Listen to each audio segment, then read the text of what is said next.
name is Alex Baran-Perea. I'm with Ivy Exec. I want to welcome everyone to our webinar. Thank you for attending our webinar. What is Your Search Goal is presented by Pat Drew. Before I introduce Pat, I want to very quickly go over a few logistical items just to make sure that our webinar runs as smoothly as possible this evening. To ensure that we all have really good sound quality, we have from the beginning of the presentation muted all of the attendees, and the reason why we have is to make sure that both Pat is not only is Pat able to go through the entire presentation in its entirety, but also to maintain a level of quality of her presentation for all attendees. However, we are very, very open to having all of your questions and having those questions be submitted for Pat during the presentation. As Pat will know, there will be certain moments during the presentation in which we will have a bit of a Q&A session.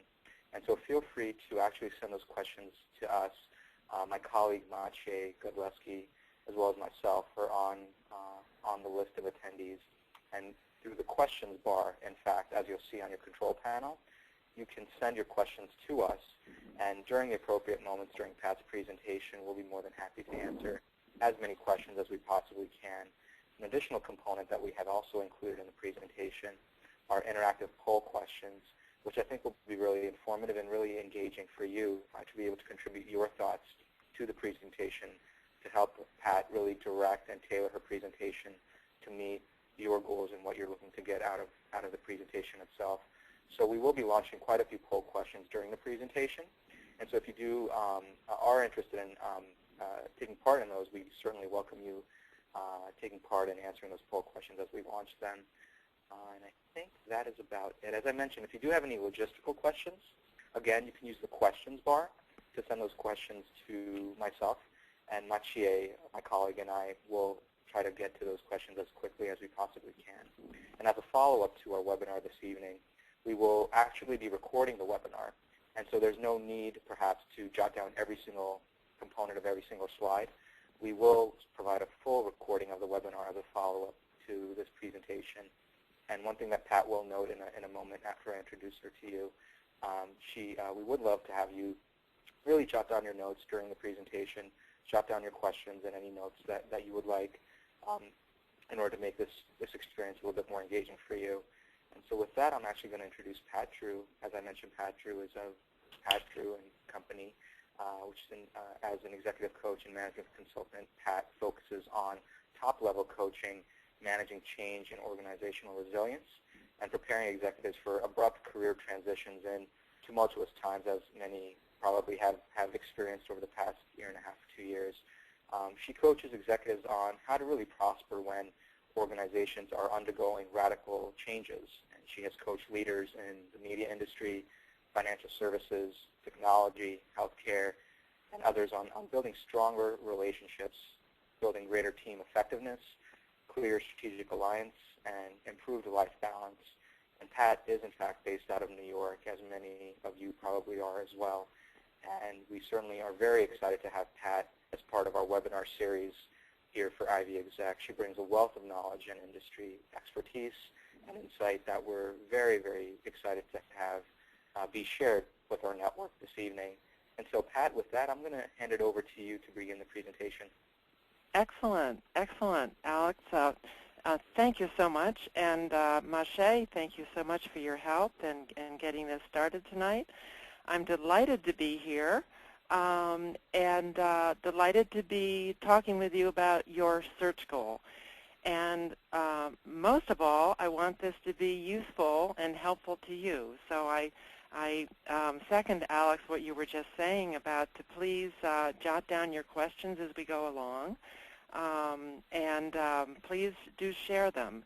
Please also participate in the polls, so that'll tell me a little bit about you, because we can't see each other. But this would be a way for us to connect and hopefully for me to really address concerns that you have. So just a little bit about this topic. It really grew out of my experience working with executives in career transition.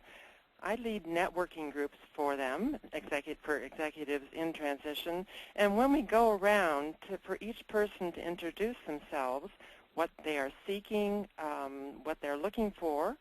I find that very often they're not specific and very overly general about what they're looking for. They'll say, I'm looking for something in finance, someplace where I can use my strong skills of accounting, a position in financial.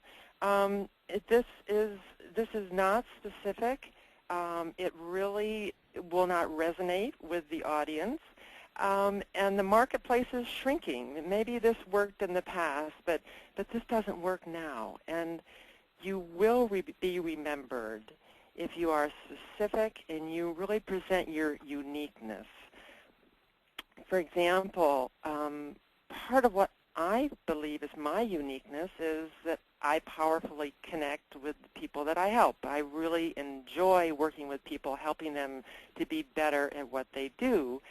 And this is something that I believe is communicated, and that hopefully people will remember about me, my passion, my engagement, and that I get refreshed from doing this work. So likewise, for you to really uncover and identify what makes you so unique and special is really important. So today, and let me just start to move the slides here. I have to get this. Alex, my slide is not moving forward. Oh no. You might have to move your. Do I have to panel. Do something? You should be able to. No, it's not. I don't want it paused. Let me see. Try clicking on your PowerPoint tab and see if that will. Right on the PowerPoint. There we go. Okay. There we Good. Great. So the formula for success that we're going to talk about today. For you to come up with your goal, there's a process that you can go through. And if you follow this process that I'm going to talk with you about tonight, you can be successful. It does take work, however. It takes thought and time. So let's just look at some areas when you are looking to do a self-assessment, which is the first step of coming up with your goals. Some of the areas that you're going to cover are your skills, your passions, the culture that you want to work in, your values and your work-life balance, professional development issues that may come up. Then you're going to take all of this and you're going to look at the marketplace. And you're going to look at where does this overlap. And out of that, you see in the center there, your goal is going to emerge.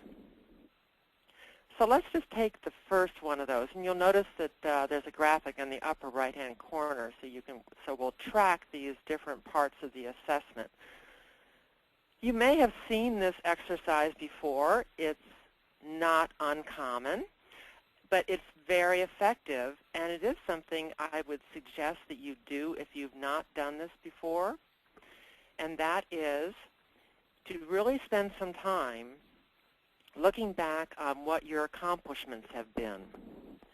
I would take 15 or 20 of them, and don't restrict yourself to right now, but look back in your youth, even when you were very young, things that you did that really excited you, what you accomplished, and really those that really had meaning for you. Because we're really driving at that authenticity I mentioned before, what is truly unique and different about you. So go through and list about 15 or 20 of these, and then take the top 3 that you think are really most meaningful to you and really drill down in terms of what was the challenge that I was facing, what was in the way, what were the actions that I took, what were the results, and what were the skills that I used. When you do this, you're going to discover things about yourself that you were not aware of. I guarantee if you do it and you spend some time, you're going to have some really interesting insights that are going to be very, very helpful. Once you've done this, I suggest going over it with a trusted advisor or a coach. It's very helpful to get another eye, another opinion on this that helps you even find more things that kind of jump out of the information for you. Pat, before we move forward, I think we had a few poll questions that I think you were interested in asking. Should we perhaps launch some of those poll questions? Yes, please do, Alex. That'd be good. Great, great. So the first poll question that we have for you, just to give us an idea and to also give you an idea about who is on the call today. What is your work status? And you can select from one of the following. All of the attendees should be able to see the options. Are you currently not working, but perhaps looking for a job in a similar industry that you have experience in? Are you not working, but perhaps looking for a job in a different industry or role? Perhaps currently working, but seeking a new position, or currently working, enjoy your job, but perhaps are open to other options. Let's run the poll for a few more seconds here. It looks like just about everyone has submitted a response.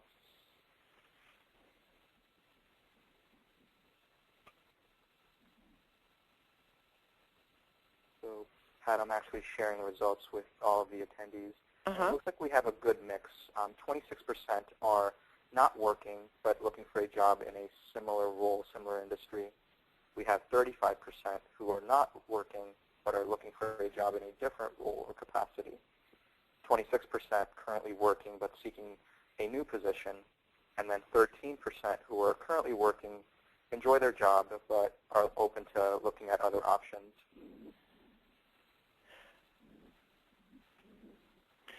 Okay. You want to go on to the next one? Or should we just maybe a comment on this? So it looks like most people are looking, either looking from the perspective of being in a job or not working and looking for a job.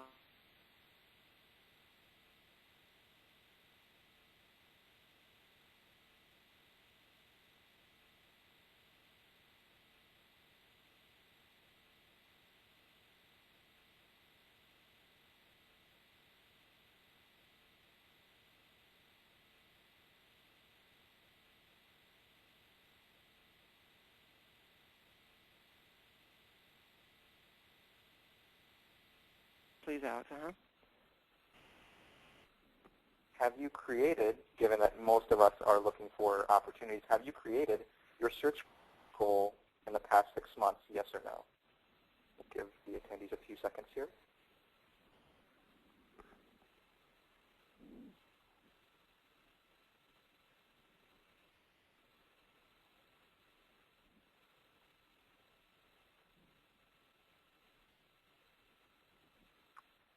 Great, and I will actually share the results with the attendees. It looks nearly half and half. 56% say yes, 44% say no, Pat. Okay. Okay, excellent. So those that haven't, well, this is a great opportunity, and hopefully you'll get some good ideas today on how to construct that goal. As I said earlier on in the session, the more specific you are in what you're seeking, the more successful you're going to be. When you put out a broad swath of I'm looking in this general area, it doesn't resonate with people. You don't get the information back you need. You don't get the leads. So doing a real effort at coming up with your search goal is going to really pay off for you, and it looks like about half of you need to do that. And I mentioned 6 months in that it's something we need to continually do. We may have done it a year ago, but the marketplace has changed so much in the last year. Our skills have changed. We've changed. Okay, thank you. Great.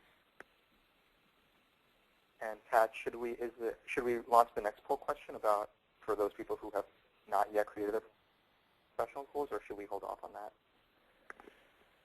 Let's do that. Okay.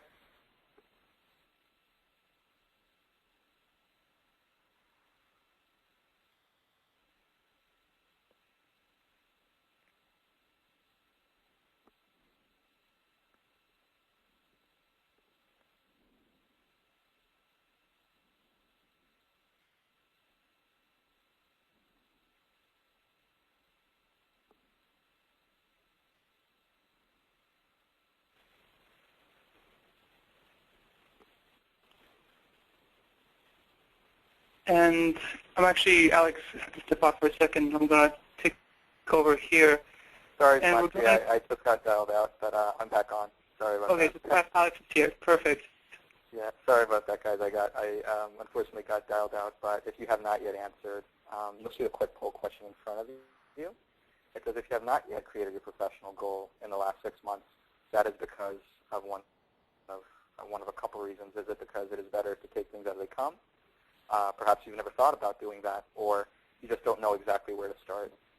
If I actually share the results, Pat, it looks like over half of the people who answered don't exactly know where to start. So I think this is a great topic that we're about to jump into. Excellent. Okay. Okay. That's really helpful. That's really helpful. All right. So let's move forward then in this process that we're going through and developing our goal. So we just covered briefly the area of passions and skills, and that was the exercise that I urged you to do, digging down on these experiences you've had. The next area I want to look at is determining the right culture. Culture is critical to success in your job. As a matter of fact, I heard Bain, the big consulting firm, when they were interviewing college graduates, that they had a special culture interview. I heard this yesterday. And it makes sense because the one thing that is most likely to derail an assignment is a bad fit. So the more that you know about the culture that you want to work in and that you explore potential opportunities in terms of what their culture is, the better off you're going to be. It's a really important issue. And by culture, we mean values, beliefs, the way communication occurs, whether it's bureaucratic or very horizontal structure, attitudes towards authority, all those issues. For example, I had someone on my team years ago. I was at the New York Times managing a team there, and he had come from AT&T, which is a very bureaucratic organization. Everything was lined up. Everything had its box, its place. I worked at the New York Times, which is a 24-hour crisis-ridden organization. You had to turn your product out in 24 hours. You had to be very, very flexible. The person that I had brought in was an AT&T, and when he would want to get some headphones, and he would call somebody on the line, and they wouldn't answer, or they wouldn't come up or do it right away, or he couldn't find the right, he would get so frustrated, and he just felt this organization was not supporting him, when in fact this was an organization where so much took place through relationships. And he wasn't building the relationships, he was just looking for what the box was for his request, and he was very frustrated. Values, another part. Values is also critical to look at your values and how your values may have changed. And I included in there, and so I would suggest you jot down if you're taking notes, because you can be developing your plan as we go along. As I mentioned, jot down your top 5 values. In our next slide here, there's just a whole bunch of them. So you can grab a couple from there that fit who you are. And a piece of values and culture is work-life balance. A key issue, and I think probably more and more these days, a key issue for people. Think of what you need in order to make your life work. Think of your commute time. Think of time at home. Think of time with your family. And it's always a balance. It's always, you know, when my children were very young, I worked 3 days in the office and 2 days from home. I was fortunate. I took the risk to ask for that, and it was a big risk, but it didn't hurt me. Actually, it helped me. They gave it to me right away, and I was able to be very engaged in my family as well as my work. Now, everybody has different needs, but I recognized how important that was to me. I took the risk. It paid off. It might not have paid off. I was lucky. It paid off very well in that I continued a very, very successful career. So take a look at what you need on work-life balance. Professional development. Where do you need to grow? What do you want to learn? how are you at working with others? How are you at leading a team, working with bosses? What are your strengths? What are your areas for improvement? Those of you who have had a 360 in your workplace may have some of these insights. This is information that we can get from other people that work with us. And there are lots of techniques to use to get this kind of feedback. I encourage you to invite some feedback. Go ask people that you've worked for before. Ask people that work for you or peers. Gee, what do you think I'm best at? What do you think in terms of my working with teams do you think I could look at and do a little better? You'll be surprised, but think of feedback as a gift. And you may wonder, why are we looking at that professional development? A couple of reasons. Number one, if you're in transition from one job to another, let's look at what you might have done differently to still be in the previous job. Now, a lot of us are moving for things that we have no control over in this environment. At the same time, it really does behoove us to look, how might I have managed my relationship with my boss differently, so that you can take this learning on to your next experience. Alex, did you want to do some questions at this point? Do you have any questions? Sure. I believe, Maciej, you're monitoring the questions bar. Are there any questions that are coming in from the attendees that we could perhaps share? Yes, actually. In fact, we had a question from an attendee which asks, how do I find out how good I am at team leadership of working with bosses? And also, as a follow-up, is what does this matter while I am in search? Okay. How do I find out? You find out by asking a few simple questions. For example, you can go to someone that you had worked with, and some people like to get creative with this. They like to say, well, if I were a book, what would you call me? Or if I were a movie, what would you call me? What would be the name? If there's one thing as you know me, there's one thing that I could do different in leading a team, what might that be? So you give them room to give you answers, give you feedback. And being open to feedback is the way we grow. It's the way we can really identify areas that are blind spots.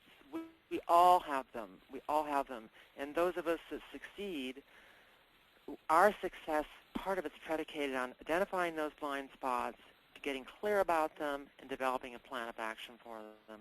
So that's why we want to go out. It's a great idea to get feedback from bosses at all times. Gee, can you tell me what's really doing well in our relationship right now? Can you tell me what, Mr. or Mrs. Boss, really works for you well in terms of my work with you? Those are questions. It's invaluable what you can get back. Mm-hmm. It's also important to do it now before you get into another job, so you can take and learn from where you were before. And okay. We have one more question from another attendee asking, just to see, looking at the previous slides, what has, and seeing the information, can you, in a way, paint a broad picture with some of the things we've seen so far, and, for example, the picture of what other things will be discussed as we move forward, and how it fits in, how do you see past these slides fit in with the whole the diagram on the top right? Sure. What we're doing now is we're looking at how we do assessment to arrive at our goal. And we've been going through 5 different categories of assessment: skills, passion, culture, values and work-life balance, and professional development. We've we've covered all of those, and now we're going to move into putting it together, and then we're going to move into arriving at our goal. Does that answer the question? I believe it does. That's all we have for now. Thank you. Okay, excellent. So, So, moving on, here's a case example. This is somebody that went and did the assessment that I've just run over, and I want you to see what this looks like. And this is what you come up with to discuss with your coach or an advisor or a close friend or someone to get some feedback. This is an example. I love working with numbers. Accounting skills are my strength. As a teenager, I love numbers. I won the math tournament. I love the certainty that numbers provided. In terms of the culture, I don't enjoy a lot of bureaucracy. I much prefer relating to people based on their expertise rather than their place in the hierarchy. I love to dig in and get the job done. I like working as a team member.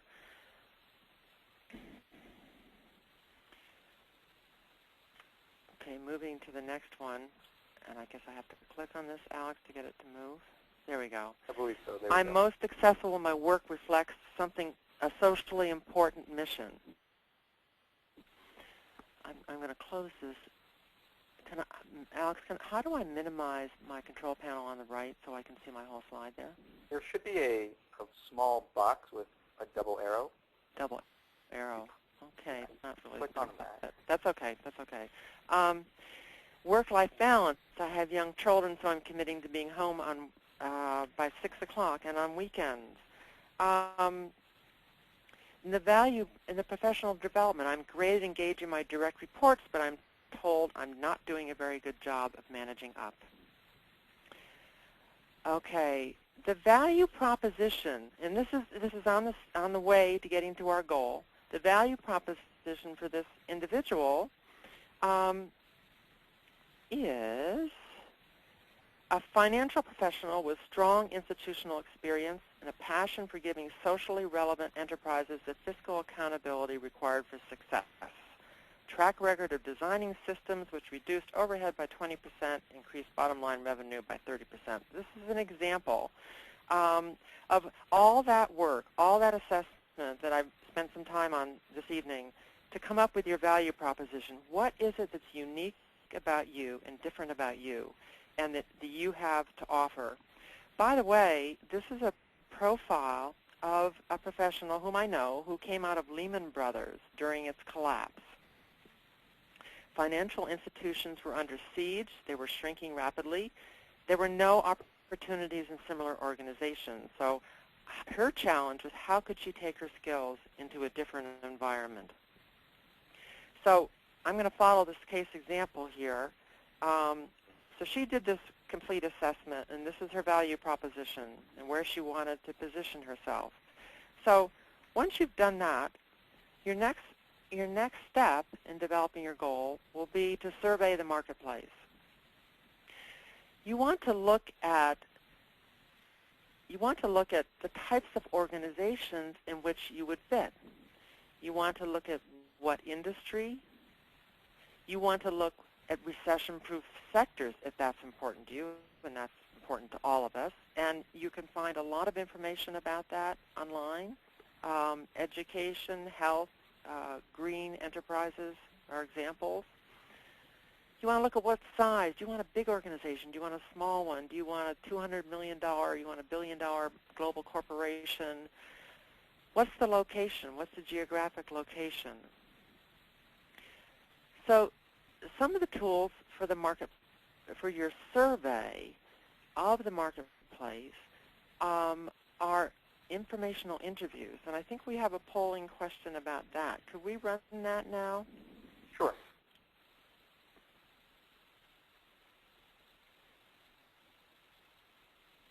And the question is, what is the most successful route for finding a new job or moving ahead in your current one? And the choices are, 1, reviewing and responding to job boards, or is it perhaps working with a recruiter, or do you feel perhaps that it's networking?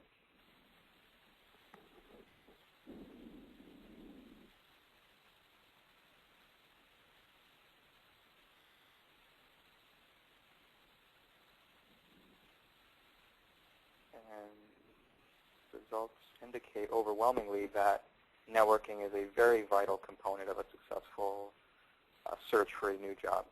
89% believe it's networking. Excellent, excellent. Okay, so can we roll the one about informational interview? So that's obviously the right answer, Sure. and that's where you need to be putting your efforts. Okay, let's roll the informational interviews. Sure.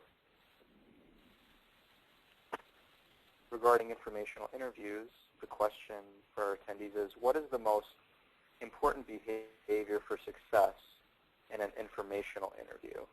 Is it reserving a small amount of time and when it is up, basically leave?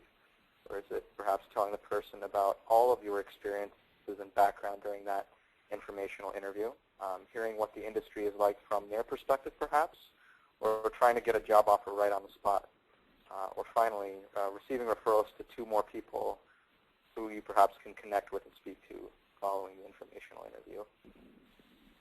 And it looks like that a little over half believe that receiving referrals to speak with a few more folks is the way to go, 54%, and the rest primarily believe, 42%, hear what the industry is like from the perspective of the person that you're meeting with. Okay, okay, great. The informational interview, yes, a key way for you to get the information you need to develop your strategy to implement your goal. And that one piece about reserving a small amount of time and when it's up, leave, really, really important. Ask for 15 minutes of someone's time and ask them to tell you what their experience is in their job, in their industry, how they got into the work that they're in, what excites them about it. People love to talk about themselves. Use it as an opportunity to introduce yourself, but the main point is really to leave behind a very positive feeling about who you are. And it's not your resume. It's really that kind of scent, if you will, that's left behind after you leave the room. Gee, I really enjoyed being with that person. I will think about them.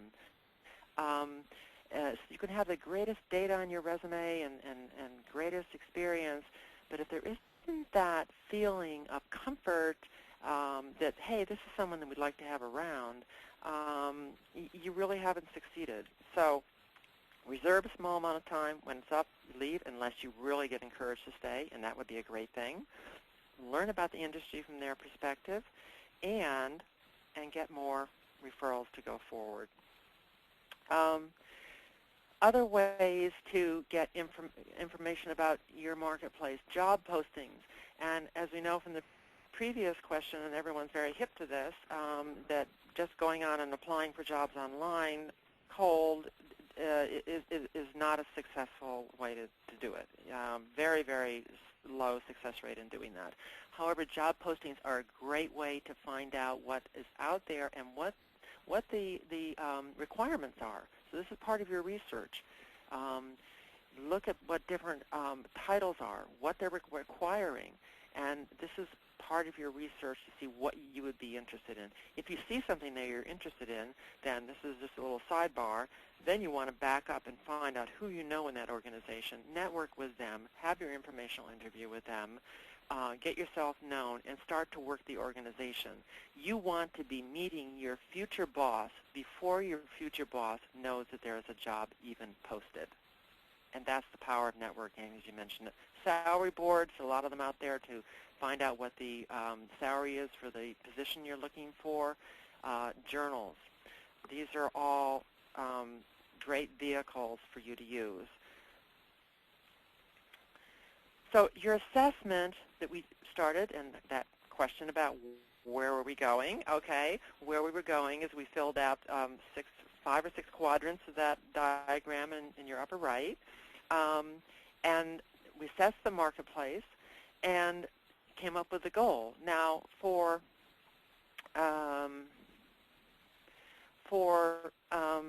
my client that I was talking with you about a little bit, her goal is to provide financial knowledge to not-for-profit organizations, enabling them to make a difference for people in the world. controller for a mid-sized, not-for-profit organization or non-governmental organization headquartered in New York metropolitan area. So you select your, and then after you have your goal, and this is her goal, you select your targets to pursue and you research them. Research is so critical, and a lot of people don't do that. Go on the website of the company. Talk to people that work there or did work there. There's so much online. Become knowledgeable about the organization. Show your interest. You show your interest in the organization by becoming very knowledgeable. You ask questions that reflect your knowledge when you have an opportunity to either have an interview or to speak to someone there. Another point about networking and meeting people, the question I often ask people, which is more important, your warm contacts or your cold contacts? Actually, the warm contacts, those people that know us very well, that's the good and that's the bad. They know us very well and they also know us very well. The cold contacts are the ones that most often are going to lead to a job. The way it works is you need to get through your warm contacts to meet someone who's never met you before, and those are the ones that very often, most often, give us the lead to the job.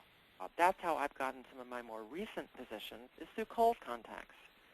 And so you want to move through your warm contacts as many as you can to get through those and get to the cold contacts. Why? Because they have never met you before, and you're presenting them to you as you are now. You go to someone that's been in warm contact for 10 years. Oh, yes, I remember Pat 10 years ago. Blah, blah, blah.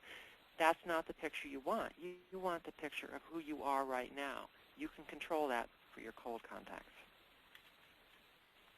Pat, I think we have a couple questions that have come in that I think might be interesting Thank to perhaps address. Could we perhaps maybe answer one or two questions from the attendees? Please. Yeah. Great. Masha, do you want to share those? Sure. So we actually had really good questions. One of them is from Scott, and he just talks about a little bit earlier material. The question is, how do you get past the gatekeeper? He mentions that HR is overwhelmed as it is, and that he has not found them to be very responsive to requests for information or interviews. And the question he really asks is, what is the best way to get past that and be able to speak to people they need to inside the company? Right. Just for a starter, you want to be in your networking. You want to be networking with people 2 levels above the job you want to get. You want to be establishing your contacts there. When you are focusing only on people on your level, those are the people that are competing with you. So one way to avoid that bottleneck of HR is to have do your networking with people 2 levels above where you want to go and have them bring HR in. You want to be, as I mentioned before, you want to be meeting your future boss before he knows or she knows that they want to hire somebody. And then they bring HR in as a partner. That's the ideal way. It is very difficult unless you have a contact inside an organization, especially these days with the number of applicants. It's very hard to get the attention to your resume. Another thing on that, you don't want to ever lead with your resume. Now, if you're responding to a job board, you're forced to. Given the opportunity, given the choice, you want to lead with who you are. You want to lead with making your connections, making your networking connections, introducing yourself, as we talked about earlier, in terms of your core essence, your value, the value proposition that we talked about before. You want to you want to be introducing yourself that way. Yes, and then using the job boards as a way to find out what's out there, but then going back through LinkedIn or other social networking tools to find someone there, and yes, that will get your resume on top. But I'm sorry, the thing I wanted to finish, I lost my train of thought, about the resume, to not lead with your resume. And the reason is because the resume boxes you in. The resume is a very clear, definitive document. when you get in there, there may be many other things that they're interested in that you never even mentioned on your resume, or things on your resume that are not going to fit. So you want to make that personal connection, and then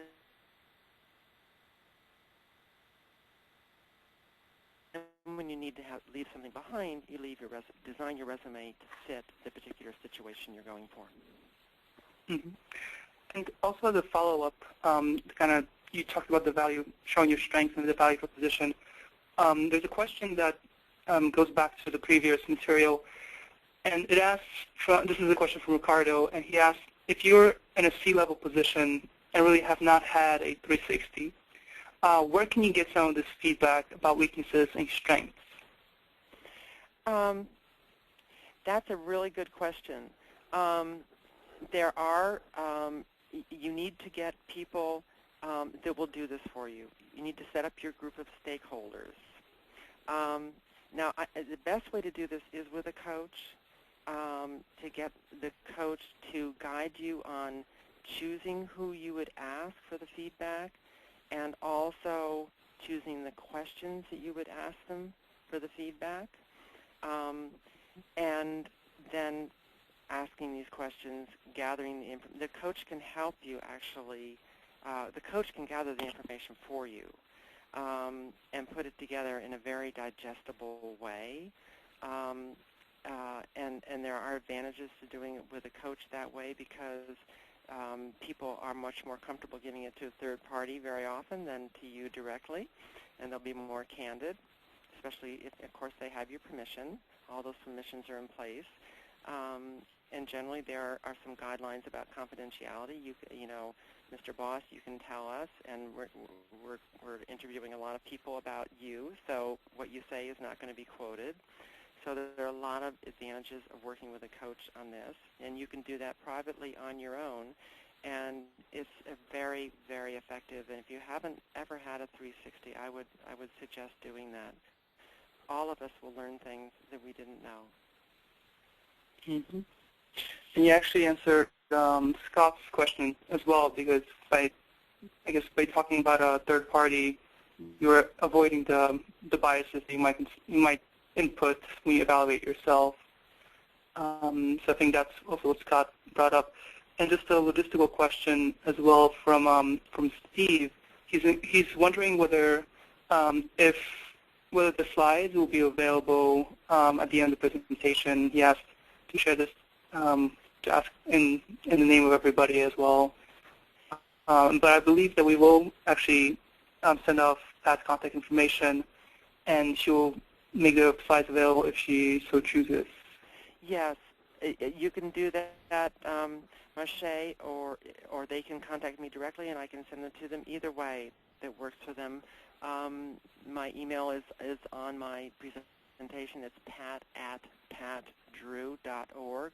It'll be on the last slide again, so you can jot that down if you don't already have it. pat@patdrew.org is my email, and www.patdrew.org is my website. But either way, if you want to send it out, or if people want to contact me directly, I'm happy to share the slides. Mm-hmm. And we actually had a great question come in from Lisa, and she says that, Pat, you mentioned meeting your future boss before he or she knows the job is posted, and something that she's been struggling with is whether she would go for a job that doesn't yet exist in this economy, or whether she should network toward a position that is already currently open, or that currently exists. Okay, that's an interesting question. So it sounds like what she's saying is that go to something that's posted currently existed, or should I create a job that doesn't exist? I think you should go for whatever you can, and as many things as you can. I wouldn't exclude anything, but I'm glad that you raised that issue of going for a job that doesn't exist, in terms of people that I've known that have been very successful have looked at an organization, how they might be really hurting themselves, and have come up with a proposal, networked their way to one of the decision makers in the organization, and gotten hired. I know somebody hired at a very high level in a pharmaceutical organization after she observed that in South Africa they were not offering AIDS medications. Matter of fact, they were penalizing people. It was something totally crazy that the organization was doing that was causing terrible public relations backlash.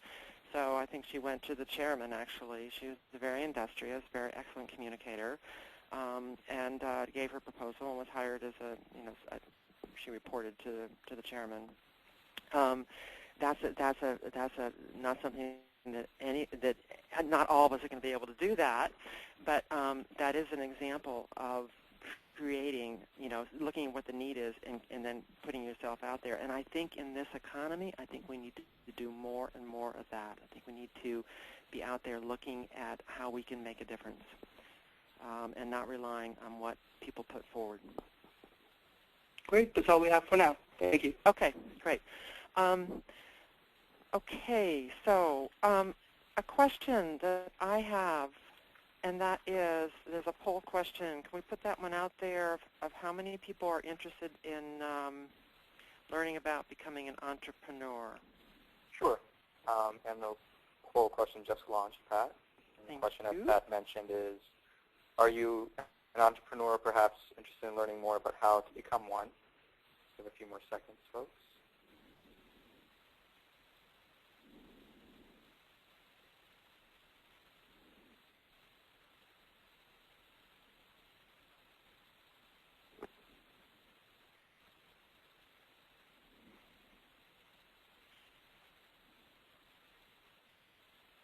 Pat, it looks like we're split right down the middle. About half say yes, about half say not right now. Okay. All right. So we'll do a little bit on. We'll just do a little bit on that. I'm not sure of the age group of the people in the group here tonight. I will say I imagine it's on the younger side from what Alex and our discussions, and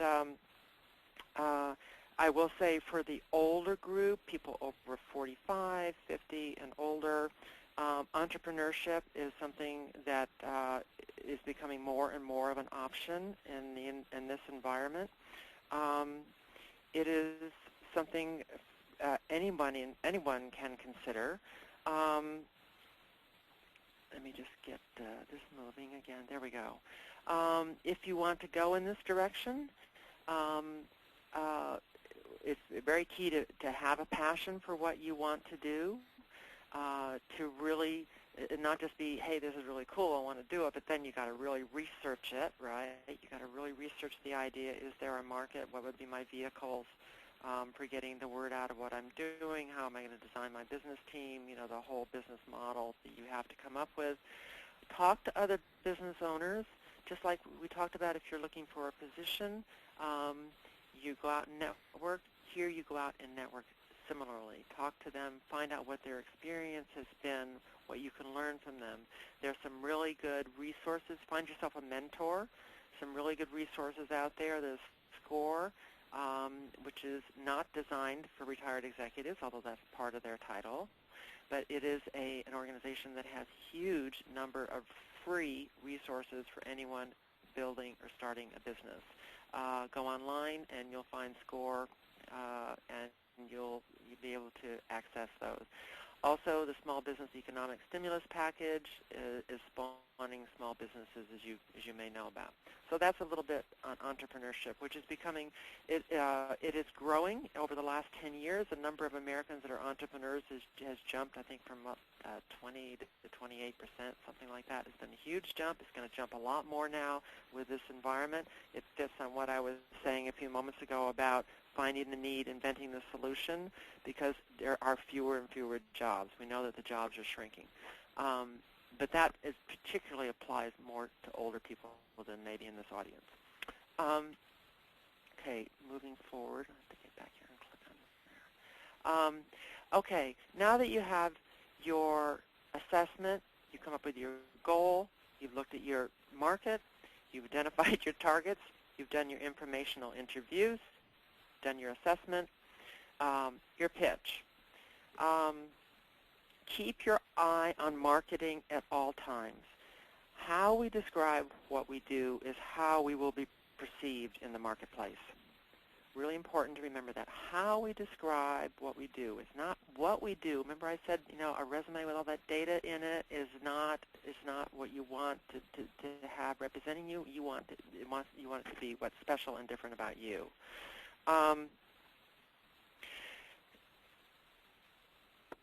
An elevator speech. You've probably all heard this. This is key. This is your pitch. This is what this all that I've been talking about tonight boils down to, this 20-second pitch that you could make in an elevator between the 1st and the 14th floor if you had the opportunity to be in front of someone, such as the CEO, the CFO, a hiring manager.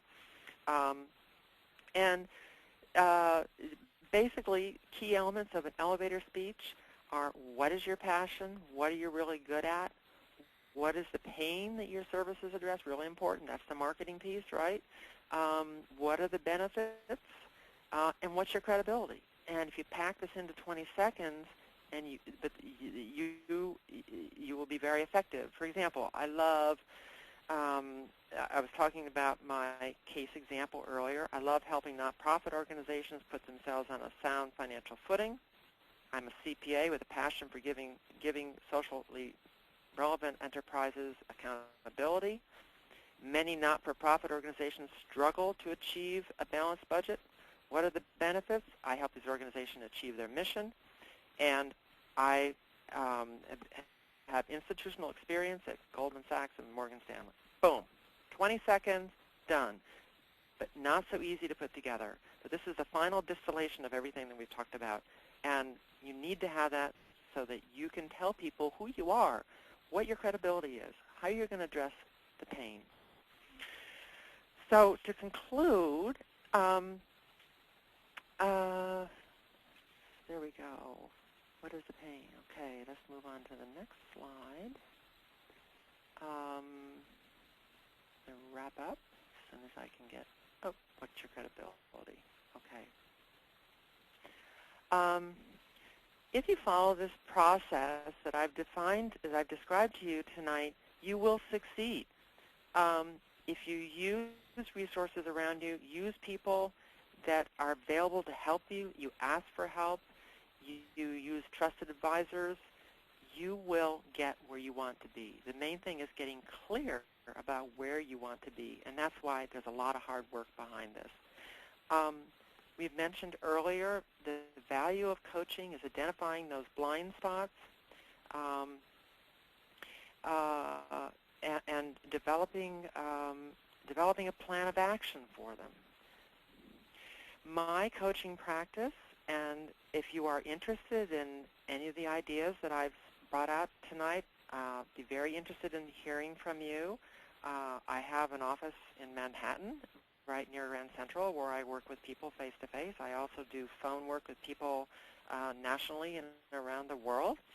And I really work in 3 ways with people in career transition. I work with people that are struggling with what their goal is, and we work on a process, much as I described tonight, but very personalized. I work with people that haven't been in search for a long time or never have, and they really don't have the nuts and bolts down in terms of all these elements we've talked about, and the resume and when to use it, and networking and informational interviews. And the third category, I work with people who are in a job, like their job, but they're not moving forward in the way that they would like to, and they want to advance more. So if any of these areas ring a bell with you, any of the things we've talked about earlier you'd like to pursue more, I would love to hear from you. Right there is my email, pat@patdrew.org, and my telephone, 914-588-8243. So with that, Alex, I pass it back to you. Sure. And before we kind of close out, Maciej, I believe there are a few more questions perhaps that we can try to squeeze in a few more minutes that we do have here with Pat. Maciej, are there any specific questions that are coming from the attendees? Yes, actually, Alex. So, Pat, we have a question from Chris. This talks a little bit about the earlier material, and he was wondering, so he's been with the same company for a decade, essentially his whole career, and he was asking how to go about understanding other organizations and kind of evaluating them as well. Okay. The first thing you'd want to start with, Chris, is your goal. What is it that you would like to be doing, and to get clear about that. You know, I keep going back to that because I think that's what we often skip over. And then through getting introductions to people in the other organizations, people on your level, people a couple of levels above you, to work through the people that you know, to ask them who they know at XYZ company. Could they introduce them to you because you would like to get to know them and get to know about their company? People are usually very eager to give, to talk about themselves and talk about their companies. I did it a lot when I was within a company at the New York Times, where I worked most of my career. Very happy to tell people about my experience. People are. So network your way into organizations, personally meet with people, do your research, look at their reports, look at their, Google them, Google News, Google Business News, find out what are the latest things that are happening, go to their websites, use LinkedIn. LinkedIn is a tremendous tool. Expand your contacts there. You can even put out a query. Does anybody have a contact at XYZ organization that I may meet? That's a really good way to make more contacts. I had someone just contact me the other day and said, Pat, I understand you're connected with someone at this organization. They're the hiring manager that I'm going to be interviewing with. Could you put in a good word for me? They discovered that through LinkedIn, and I said, absolutely. I'd do anything to help you because he's a good friend of mine. Mm-hmm. And that's a great answer. We also have a question, a very good question from Alan, and he's asking. So basically, he has multiple interests, and his question is whether he can realistically have multiple goals.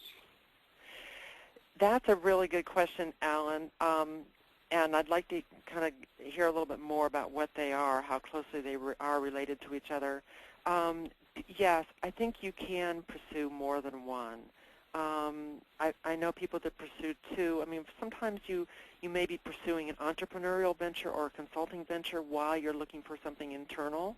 And actually, if you are really pitching from your core value and you are really pitching from your core skills, your presentation is not that different, because whether you're out there looking for a gig as a consultant or looking for a job, you're presenting what you can do for the organization. So they can be really very much aligned, even though they're different positions. Now, if you really are, gee, I'm going to be a business manager and then I want to be a clinical director in a hospital, those are rather separate. But if you have strong qualifications in both and you can really make a good argument, but you need to do your due diligence in both of those, as we described tonight, to really do the work up, do the work, and then you have more than one seat, more than one resume, more than one pitch. And I think most of us have more than one. Mm-hmm. And as a follow-up, actually, Matt had a question, and he asked whether an employer cares about his passion, or is the employer just concerned about the skills and whether Matt can actually do the job. Okay, that's a great question. Also, the employer really needs to have you engaged, and you need to be engaged. You can have the skills, but if you don't have the passion or the interest or the excitement, you're not going to do well in that organization. So that's why that was a key aspect for you to assess that I went over earlier today. You need to have the juices flowing for this particular organization. You have to be, someone said you have to be lusting after this organization. And it really has to show for people to really want to have you there. So yes, skills are critical. but the passion is really important. And employers want they want three things. They ask three questions about us. Can she do it? Does she want to do it? And do we want to do it with her? Those are those three questions. If you can get them to answer yes, you've got it made. Yeah, those are the three. Can she do it? Does she want to do it? That's the passion. That's the engagement. The third, do we want to do it with her? That's the culture, the fit. Do we want to have her around? Is this someone, when I met with Pat today, I kind of liked her. I think I kind of like to have her around. And that's all perfect. I think that's all we have time for today, and I'll hand it over to Alex. Sure. Thanks, Maciej, for managing the questions. Just as a closing to our webinar, on behalf of IB Exec, I really want to thank Pat for taking out her time. I'm very sure she has quite a few different opportunities that she could have executed on, and for us to be able to bring her, share her insight, have her share her insight with our network is something that we're very, very thrilled by. In fact, Pat will, I believe this summer, Pat, if I'm correct, will be delivering another webinar for our network as well, which we're certainly very thrilled about, and we certainly hope to have all of you attend that webinar as well. As a follow-up to our webinar this evening, as we had mentioned earlier, we're going to send you a follow-up email that will include a recording of the entire webinar, and it's from start to finish, as well as Pat's contact information should you be interested in wanting to reach out to Pat directly. And then certainly if there's any questions or concerns that you have, any feedback that you have as members of IB Exec, we're more than interested in hearing. And so you'll see our contact information here at IB Exec as well. If there's perhaps a topic or content that would be of interest to you, we're certainly very open to investigating and exploring those topics, and even perhaps including them as part of our webinar series. And so again, Pat, I just want to thank you again for taking out the time, and for those of you attending, again, thank you for making our network such a strong, quality network. And we truly, as we have really said over the past year and a half, 2 years, is IB Exec really is striving to be a lifelong career resource for truly the most high-caliber professionals in the world. And we certainly have had quite a few of them attending our webinar tonight. And thank you again from IB Exec and from Pat Drew.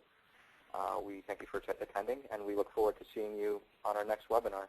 And thank you so much, Alex. Thank you all for being so responsive to the polls and the questions, and a great audience. And thank you so much for the opportunity to be here, Alex. Wonderful, wonderful. Thank you so much, everyone. Good night.